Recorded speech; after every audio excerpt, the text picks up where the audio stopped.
extremism in Pakistan.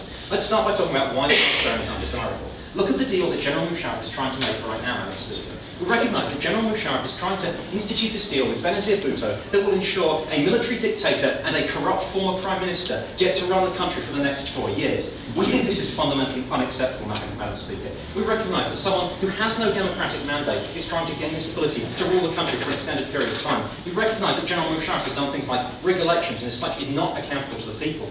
Furthermore, we recognise that Benazir Bhutto was a terrible Prime Minister when she was Prime Minister. She did things like steal large sums of money from the country for her own personal enrichment. In other words, we do not think this would be a dynamic duo to lead Pakistan into the 21st century. We think it would actually be very much against Pakistan's interests. We have someone who's interested only in his own power and someone who's interested only in our own personal enrichment running the country. We think this is very undesirable in terms of good governance. But we see that we do have an alternative. And I think that alternative is I'm going to pronounce it now wrong, Nazir Sharif, or however I pronounce his first name. We think he does represent a candidate who would be able to lead Pakistan. We think he's the sort of individual that Western governments could put their support behind, but far more importantly, who the people of Pakistan will put their support behind. Because let's look at the opinions of the people of Pakistan, Madam Speaker.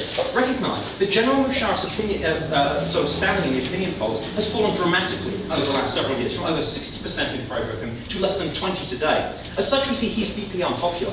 Furthermore, also recognise that Benazir Bhutto, who was also extremely popular, has also become extremely unpopular because of her agreement to circumvent the democratic process in Pakistan and engage in this power-sharing deal with Musharraf. On the other hand, look at Nazir Sharif, someone who was extremely unpopular, but has taken a strong stance, who stood up and said, I will not collaborate with a dictator. I will stand up for democratic Pakistan. I will stand up for the Pakistani constitution.